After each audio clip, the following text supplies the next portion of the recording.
The man, the legend. No legend here, just a man.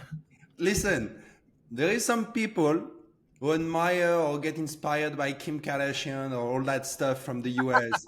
Me personally, I'm more inspired by you guys. I mean, like I know it's a teamwork, but I'm inspired by these kind of things. That's why. I Yes, just wanted to say that.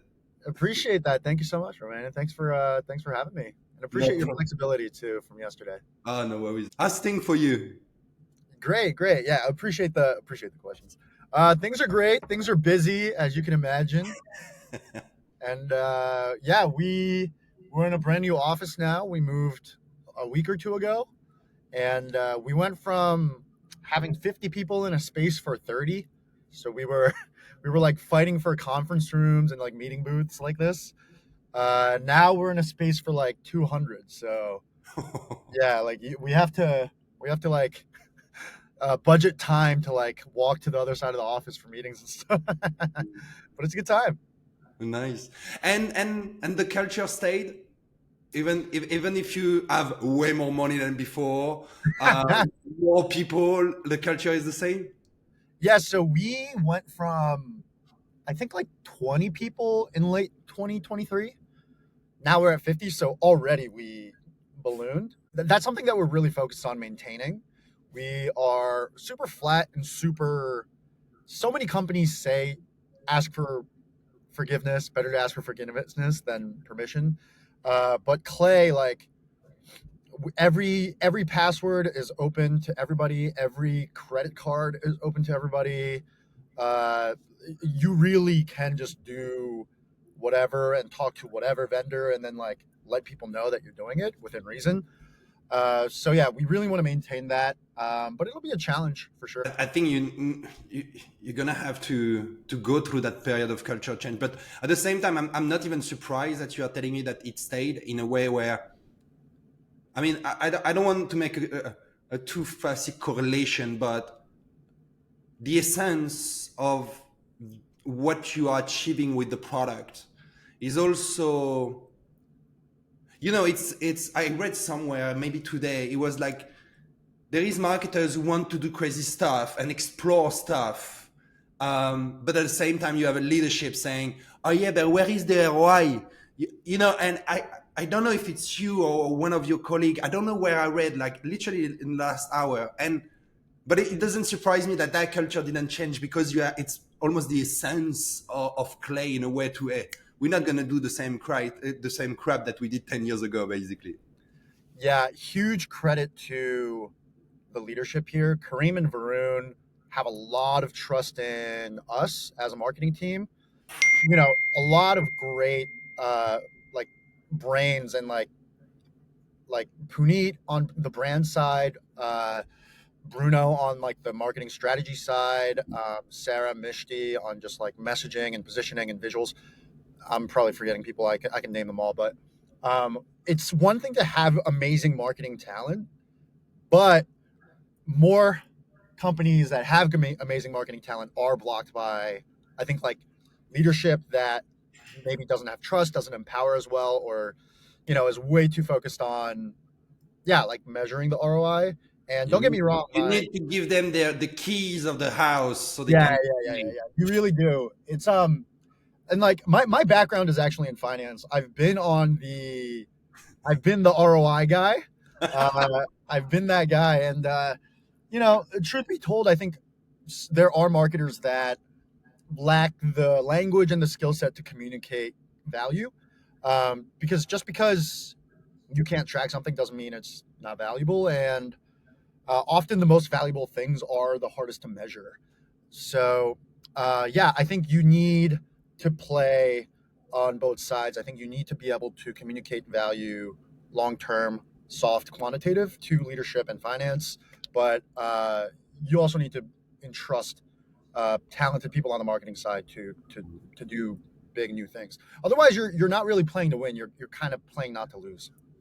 But it's in my experience as a marketer. I used to work in startups. I Yeah. was director of marketing and etc. And and I feel that, like, It was a true passion of mine doing the crazy stuff marketing, like you or like many others.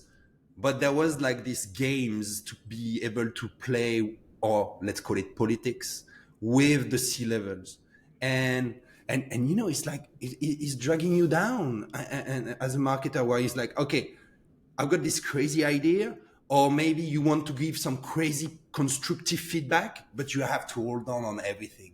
Because also a good marketer is someone able to say, you know what, it's absolutely crap what we guys are about to do. Like it's also feedback is not just bright ideas, and if there is the politics dragging you down, it kills the mood. So, but Yeah. Yeah, luckily, I mean, look, we're well funded. We're growing. The brand is great. Our community is so great. I have like one of the easiest jobs as a marketer, I think. I don't say Uh, that. Don't say that. They're gonna see this later. They're gonna call you. well, it's I'm set up for success, and yeah, there's none of that politics stuff yet. I mean, it's easy to do that on the ascent. It'll really be about like how do you I really look up to companies that can do this like after getting to like huge scale in terms of like revenue, customers, and headcount. Um, yeah, so excited to systemize it and scale it too. Let's. I'm on your LinkedIn profile right now, and you, Mr. Peter Oil, Oil, Yeah, oil. Yeah, that's my Korean name. Is my middle name. Korean. Okay, Yeah, yeah, Peter Oil Kang. And if I look at your job title, yeah, social, community, and partnerships, yeah, yeah, yeah. are you so cool that, I mean, at Play, that you don't, you know, these title things, it's just rubbish, and that you are so cool that you don't even put it. And you know what? If it's true, Europe gonna copy it in less than a year. So is it on purpose or? Are you saying like why don't I have like a director, manager, analyst? Like, is that what you mean? Like a VP?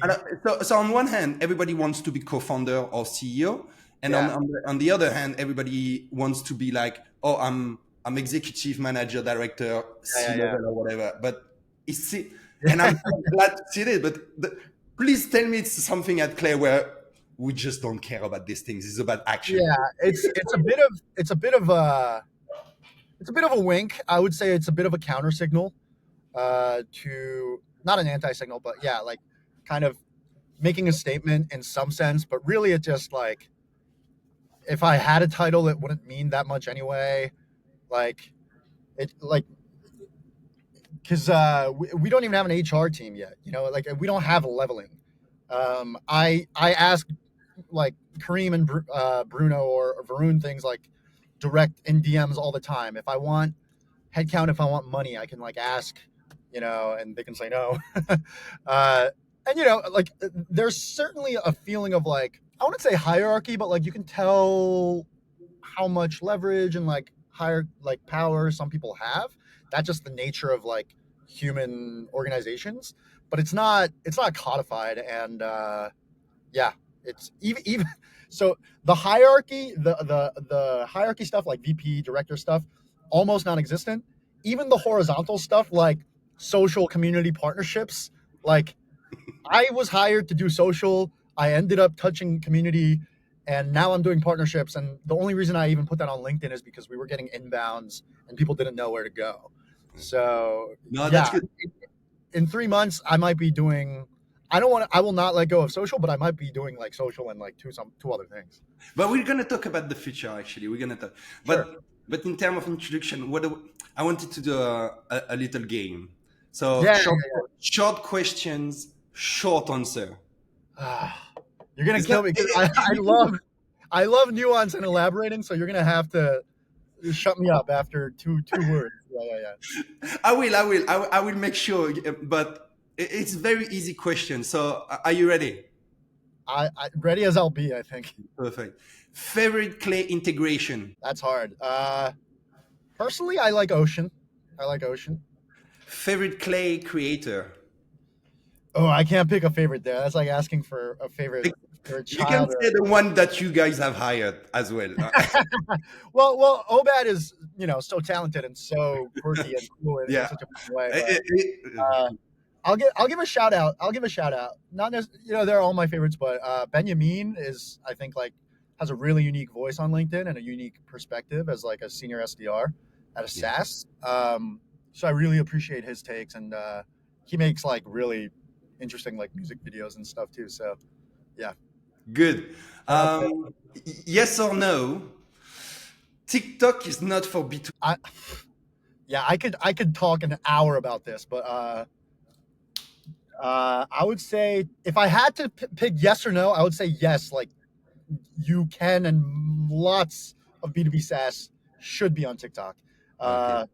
Yeah, we can go into that, but yeah, No, no. most So people it's a should be on yes. there. So it's a yes. Okay, fine. Yes, It's a yes. yes. TikTok is also for B2B SaaS. Okay, cool. Yes or no again? Is Clay responsible for all the cold emails I'm getting? Uh you're getting probably.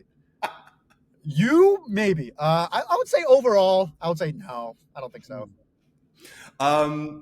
Favorite B2B SaaS startup, except Clay, but like in except Clay, obviously, but like a startup that has been an inspiration or is an inspiration now. I mean, if you count Notion, I would say Notion. One, because the product and business is so great, but also because how they've handled marketing, brand, and creators, I look at a lot, Yeah, and community, I look at a lot. yeah, Um, yeah, yeah. So I'll say Notion. yeah, I'll throw yeah. Rippling in there. Rippling's also great. Yeah. There is a few on, but in terms of like, yeah, it's not me to answer. Sorry, it's the game. Favorite Clay feature? I really love Claygen. I love Claygen Yeah. and the Formula Builder, which I guess isn't Claygen. I'm going to go with the Formula Builder. I don't know. I'm not a technical guy. I don't know any JavaScript. I'm pretty, dare I say, I would say I'm an Excel whiz, so I understand that stuff. But yeah, the Formula Builder is a huge help. And I saw your TikTok, by the way. You're into formula and quick typing in Excel. So I see the connection here. Yes or no? Clay is making HubSpot and Salesforce obsolete. Oh, I can go into that Is if it you a want. politically correct one answer or No, I don't think so. I mean, look, if that might be years down the road if we like seriously think we'll get there, but no, like that's not what we're thinking about at all right now. okay. Biggest Clay competitor, if any. We don't really think about it. I mean, there's certainly products that like customers think of as like alternatives, but I think like in terms of competitors, it's going to be new AI models Yeah. and new workflow and automation tools, less so like other big names. Yeah. I'm just a quick bracket on this one. I found, for instance, Telescope. I don't know if you tried with the idea of lead matching, where it's like a Tinder for lead. Pretty smart on that one. But that was my answer. I sorry. What was that one called? Telescope. Telescope. Okay. Favorite memory from your time at Clubhouse? Because I checked and you are. Come on, are you gonna stop like taking all the big buzz, super cool brands? Like, Yeah, oh, yeah. I'm way too vain. So I tell people, I joined Hulu. I used to work at Hulu back in the day, the streaming company. I joined Hulu right after Handmaid's Tale won an Emmy, which was like a big deal. It was the first time a streaming company won an Emmy. And then I joined Clubhouse right after it had a rocket ship start. So Clubhouse for me is third time's a charm. I joined, before the Series B. I joined kind of before the explosion. But yeah, no, I learned to admit it. I like the buzz. I like the excitement. But what did you learn? Like, is there anything that you took away from Clubhouse? I learned so much. Let me tell you, I learned another hour podcast right there. But Okay. yeah, I think a favorite memory from Clubhouse. I think the team culture is actually really really solid there, and a lot of A players. I was a finance guy, and then I transitioned to ops, and I got to do some user research, and like initiated one of the first user research projects, and I loved that. I love doing usability tests. I love like the psychology and user Yeah. empathy aspect, and bringing those insights back to product. Um, yeah, I found that really fun, and I found that I'm pretty good at like teasing out insights. So that was really good. We, I'm not gonna ask you your age, but you seem slightly younger than me. But you're Korean, so Koreans, it can be Yeah, tricky. yeah, yeah. You I'm either it's somewhere from yeah. 25 to like 45, maybe like 35. Yeah.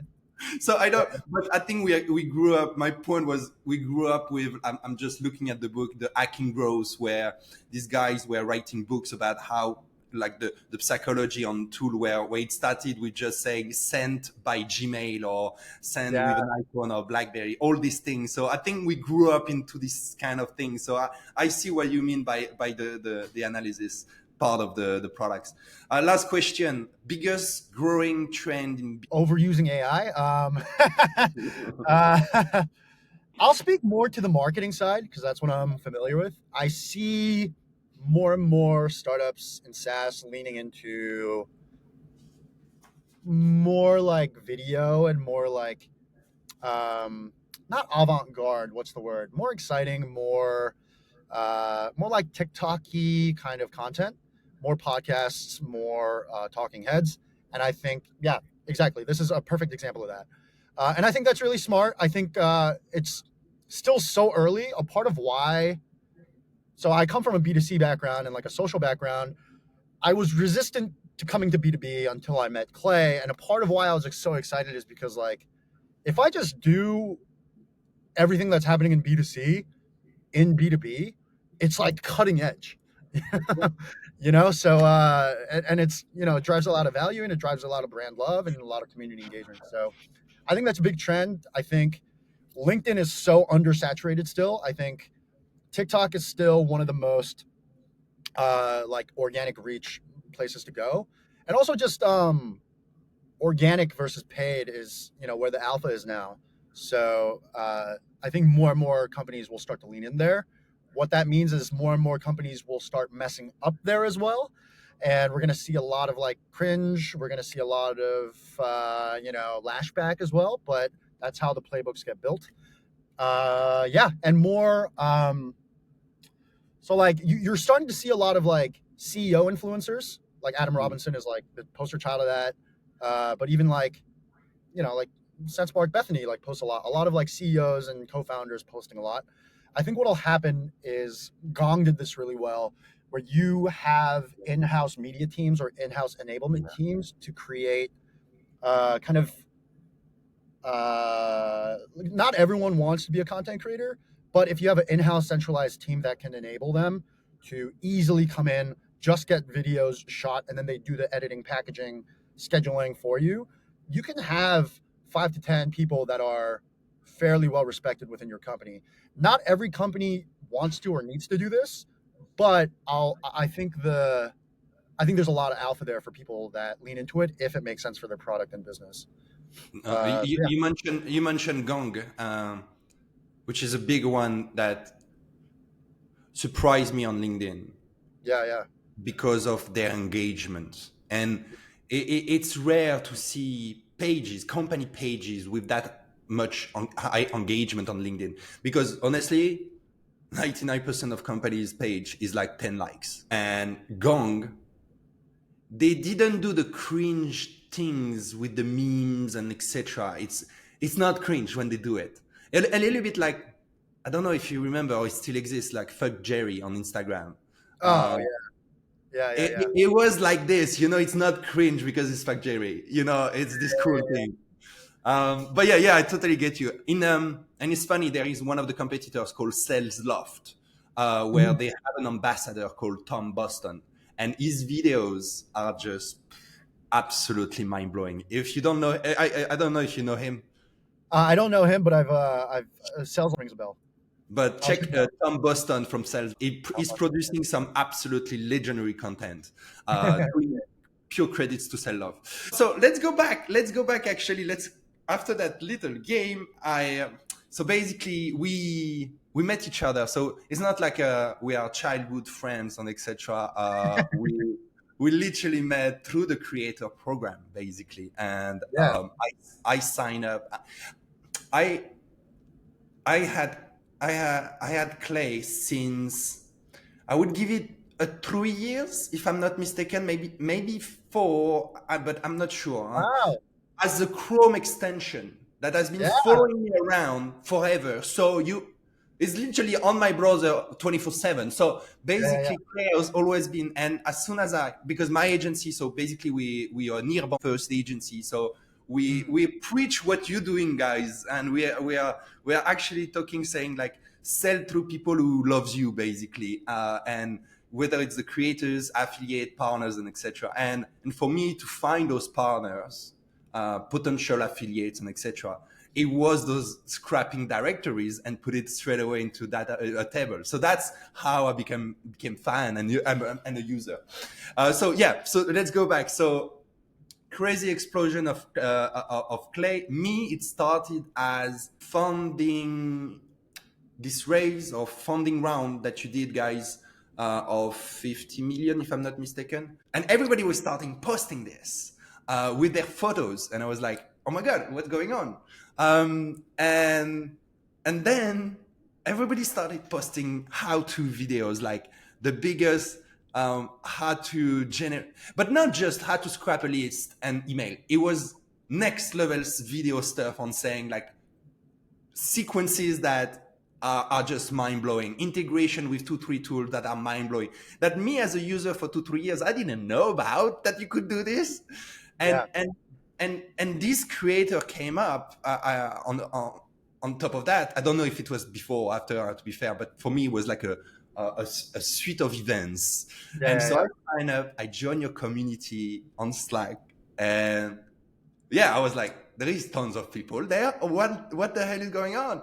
Um, before I let you tell me a little bit more, is there some people in the creator program team that you want to give credit for, basically?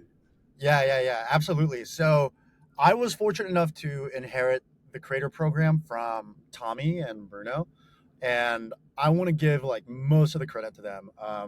Tommy really set that program up from the ground up, and he automates a lot of the workflows that have to do with the program, including sending custom graphics to each of the creators. Um, and yeah, like we think together a lot on how to set up that program and roll it out. And Bruno also was strategic. So like Bruno, I would say like on the strategic side, and then Tommy on like all the ops and like management to get to the program to the state it is today. I just kind of like look over it now. Yeah, so that's where the credit is due for sure. Nice. I do think so. That's like second order. The first order really is though, and I'm stealing this from Bruno. Like it's the fact that the product is so powerful and flexible. So if you have a plug and play, click a button and it solves your kind of problem product, one, it's more commodifiable and it's not differentiable from user to user. Because Clay is built to be kind of a you build your own Lego pieces of integrations. When you build something that's really cool, you are really proud and you want to show it off. And when you show it off, you get cred from other people. So like it is not like UGC is like a no-brainer, and that's a product advantage, but it's also a marketing advantage, and we're really just leaning into that and fanning the flames through the creator program. No, no, I see what you mean. And even Google Sheet, for instance.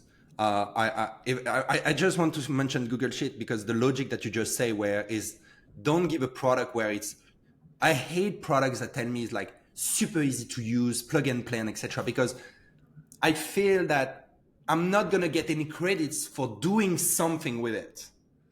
Yeah, Just creating a credit to using it and installing it or implementing it in my company. It was like, no, let even HubSpot, for instance.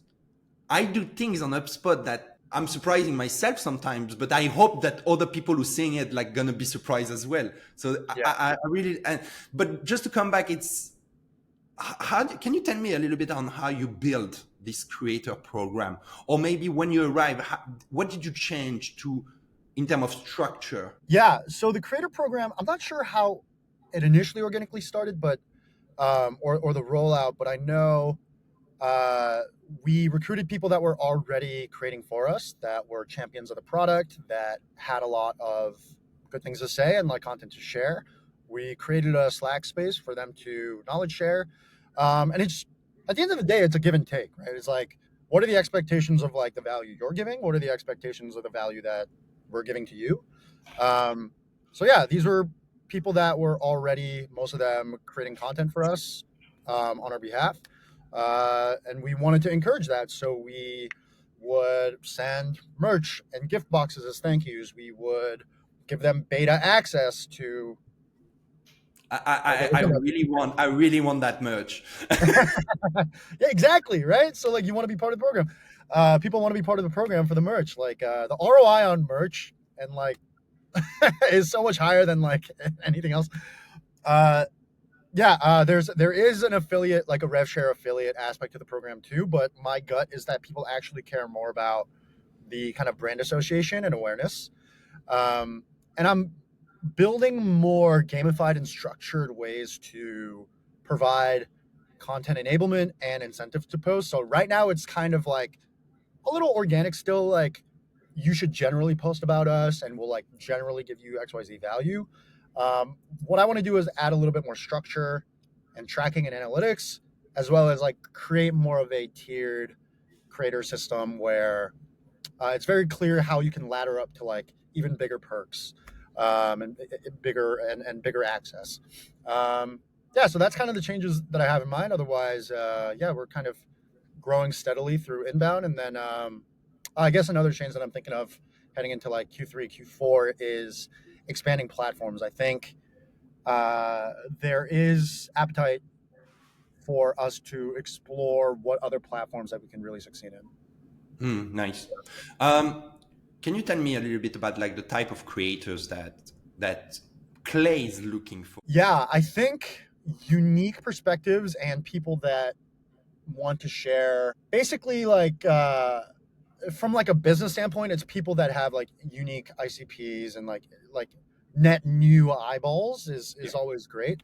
But ultimately, people with a passion for having a unique voice and sharing like unique workflows and unique use cases, that's what we are always looking for. So if you go on YouTube and look up Notion or look up Google Sheets or look up Figma, you're gonna have, you know, there's gonna be like five creators that are like huge, and then there's gonna be a huge like mid long tail that of people that are like sharing their specific use cases. And I think ideally that's kind of where we want to get to, where you have, in Clay official resources as well as just like community generated and user generated resources, so that you can like pick and choose.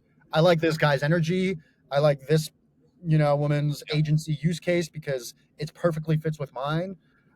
So that you can have those choices, and like people consume in different like personalities and mediums, right? absolutely. So that's the ultimate goal. But yeah, I think in Clay's DNA is creativity. In Clay's DNA is like tinkerers and like builders. So those people that want to showcase that, we're looking for. Like how to become successful as a Clay expert, basically, or a Clay creator. Yeah, this is such general advice, but I would say like, if possible, you should track the metric of like how good it feels to make content. Just like going to the gym, if you can figure out a way to tie the process into like fun, into like it's scratching like a creative itch, you're going to be much more consistent and authentic and Mm, interesting, yeah, which is all three hugely important aspects of being successful in the long run. A lot of people are getting into the content game now because they understand that there's a lot of value in it, that there's a lot of like attention arbitrage, a lot of trust arbitrage can be done through your face on video.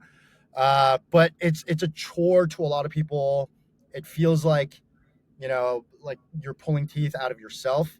That comes through in the content, and it also like it makes consistency very hard, and it yeah, makes you burn out. So even if it's lower quality, lower production value, whatever, I think it's worth investing in the front term to like tinker and try different formats, tinker and try different voices, mediums, workflow processes. There, like, you need to find a creator market fit. So like with product, you talk about product market fit, but you also talk about founder market fit. If you were to, find a parallel on the content side, you should think about your content market fit, Yeah. but you should also think about the creator content fit, because if that fits well, right? Not everyone wants to be a Substack writer, not everyone wants to be a TikToker, not everyone wants to be a LinkedIn user. But finding the mesh between platform, audience, and your personality and the way you like to create and work, uh, I think that's very important. And to be honest, like, if you really don't like content, it might be worth just hiring someone like an Yeah. unhinged Gen Z intern to do something for your brand too. That works too. There is in London a friend of mine who has an agency just supporting founders with their content.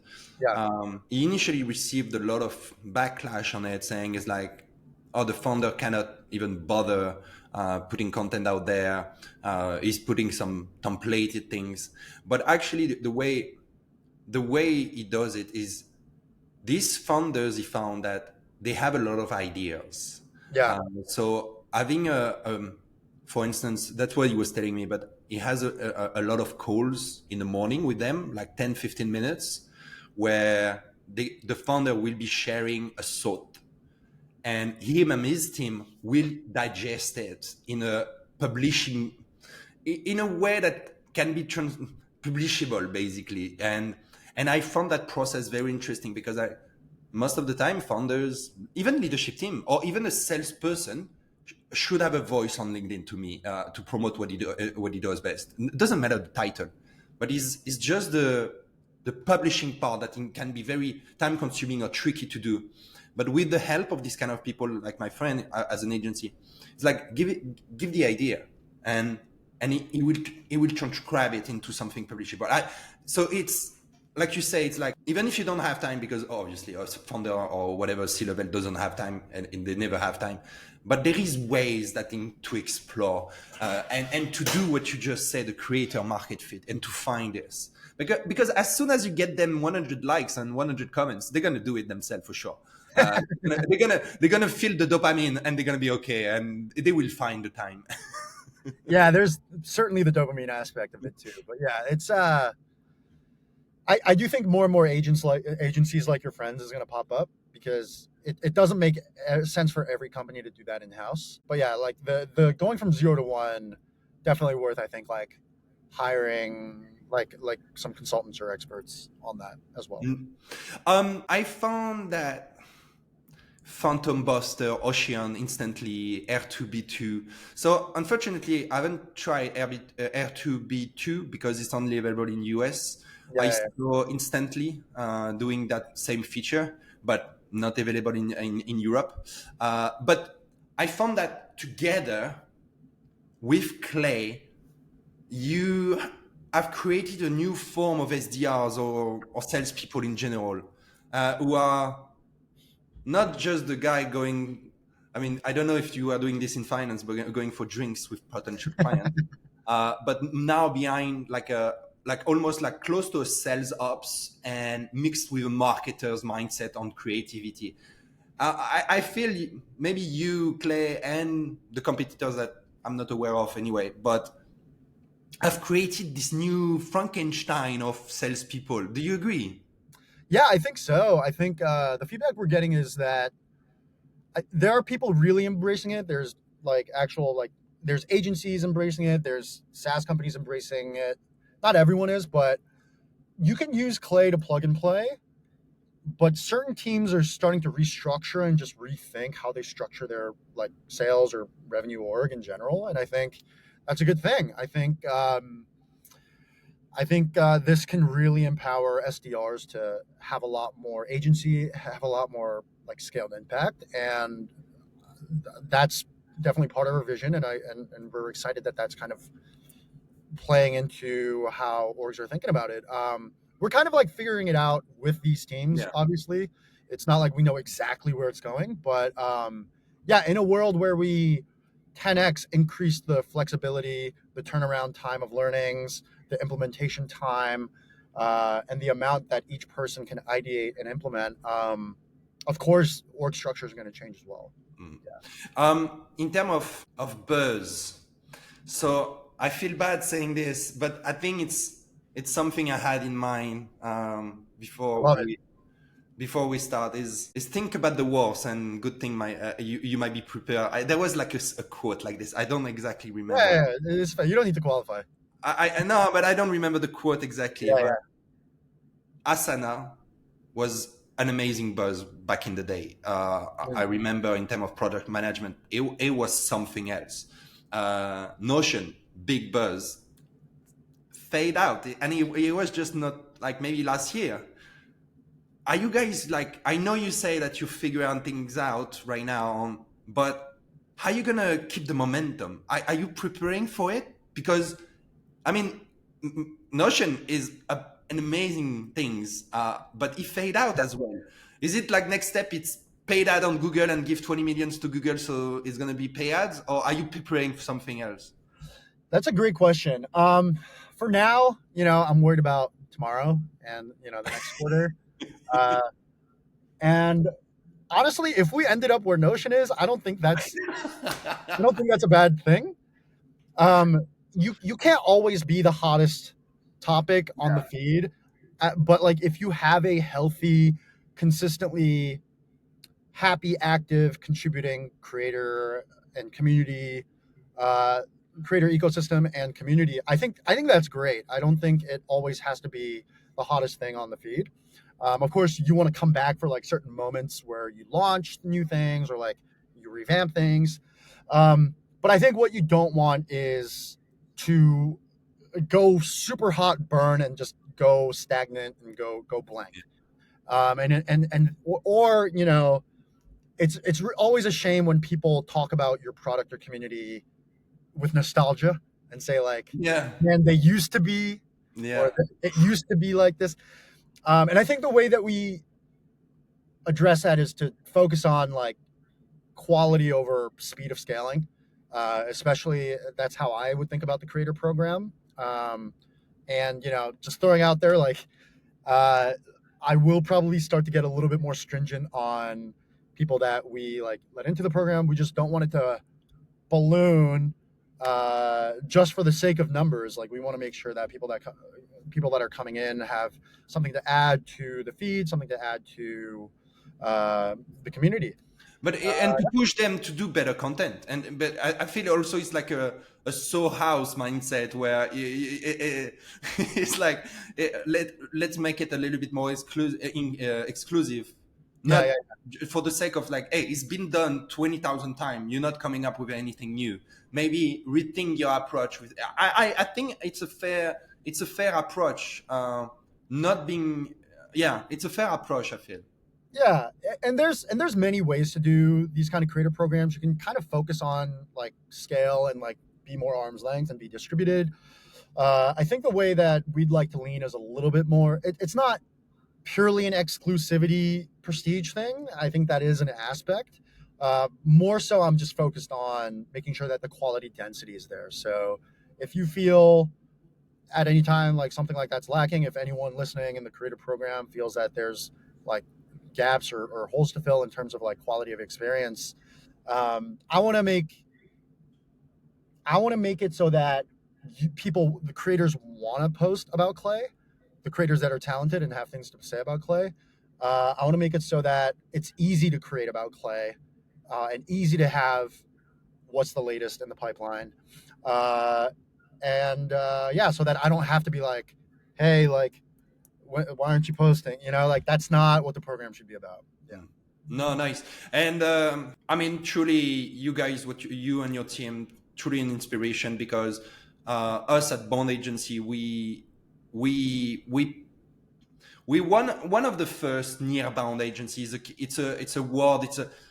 It's a bit of a blurry word at the moment because but it's all about like even in B2B putting a community together. So it's community led, it's network led, it's partner led, whatever you call it. But like really Nearbound is that, and yeah, all my team here really admire what you do because it's more cases like this that make us agency convince VP of partnership or CEOs leadership going that way.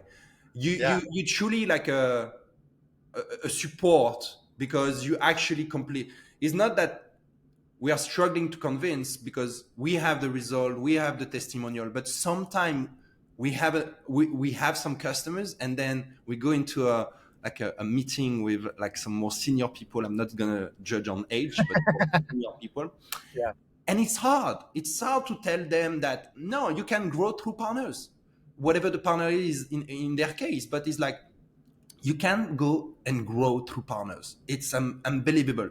Yeah, but do you have proof and etc.? Yes, I do, and it's like not really enough, but like again, thanks for that because it's like it's supporting a lot of agencies preaching this basically. yeah, yeah.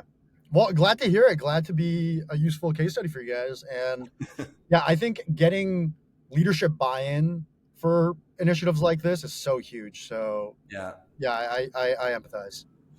Thank you so much, Peter, you for taking the time for answering my question. I'll share the video Yeah, to my little audience, uh, and I think they're gonna love what you just said. yeah. I hope they find some of it No, helpful, if not entertaining, at least. I wish you all the best, and I wish you really you deserve your team as well. Wish you all the best, and a lot of awesome more project like this.